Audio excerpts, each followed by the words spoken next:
ये बताएं आप लोग क्यों हंगामा करते रहे? क्यों आप लोग हंगामा करते रहे? क्यों हल्ला करते रहे? मैंने 1.5 से 2 घंटे की तकरीर की, आप लोग क्यों चिल्लाते रहे? क्यों आपने स्टेज को बदनाम किया? ये हजारों लोग बैठे हुए सब देख रहे हैं कि आप लोग बातचीत कर रहे हैं, मोबाइल चला रहे हैं। आप लोग इंजन हैं, आपको देख के वो पैरवी करते हैं।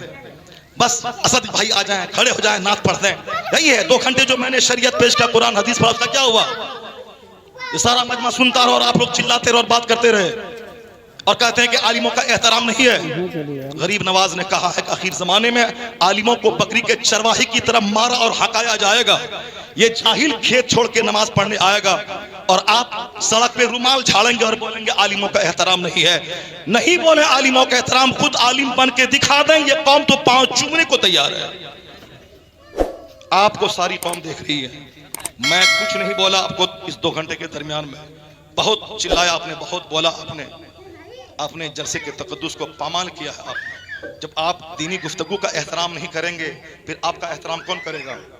आप भी नात पढ़ने वाले को आप तरजीह देंगे, ये हदीस कुरान से ज्यादा ये कीमती आदमी है, तो फिर हदीस और कुरान बोलने वाला कोई नहीं रह जाएगा। फिर वही झाल बजाने वाला सब रहेगा। सब लोगों बोलेंगे कि जब गाना ही नात ही सुनना है तो नात बगैर कव्वाली के, बगैर मजामिर के क्यों सुने? वो मजामिर लाएगा और आपको भगा देगा। कव्वाली यहाँ होगी, कुछ दिन के बाद कव्वाली हटा दी जाएगी और बंबई से नाचने वाली लड़की आएगी, बोलेगा आप कव्वाली में मजा नहीं रहा, लड़की आएगी तब। इसीलिए उन दिनों से रोकने के लिए नात खानी 10% हो, 90% कुरान हदीस की बात होनी चाहिए। और तुमसे भी मैं कहता हूं कि सिर्फ नात सुन के अगर तुम भाग गया तो फिर तो ये काफिर तुम्हें मारेंगे, काटेंगे, नोचेंगे, तुम्हारी लाशों को गिराएंगे।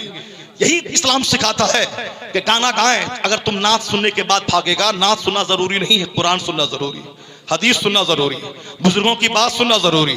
और जो जरूरी है उसको बोलेगा जल्दी से खत्म करें, जल्दी से असद भाई को लाएं, जल्दी से नात सुने, फिर वो होगा। यहाँ तकरीर नहीं होगी, बंबई से रंडी आएगी और नाचेगी, वो काम हो जाएगा। इसलिए बर वक्त उसको रोकना होगा, बंद करना होगा। पीलीभीत इलाके में यहाँ उर्स की मजलिस में शेख चिल्ली आया और वो तबला बजा के सिर्फ लतीफा सुना के हंसाता रहा। मैंने कहा इसके जिम्मेदार वो कॉमेडी बोलने वाला मौलवी है। जब तुम कॉमेडी बोलेगा तो पब्लिक तो बोलेगी तुझसे अच्छी कॉमेडी तो शेख चिल्ली करता है, इसीलिए शेख चिल्ली को बुलाया। जब तुम कुरान हदीस बोलेगा तो शेख चिल्ली नहीं आएंगे, कव्वाल नहीं आएंगे, पब्लिक भी सुनेगी। जो जरूरी है उसको जरूरी समझिए, जो गलत है उसको गलत समझिए। अल्लाह ताला जलसों का एहतराम करने, जिसके अलावा कोई इबादत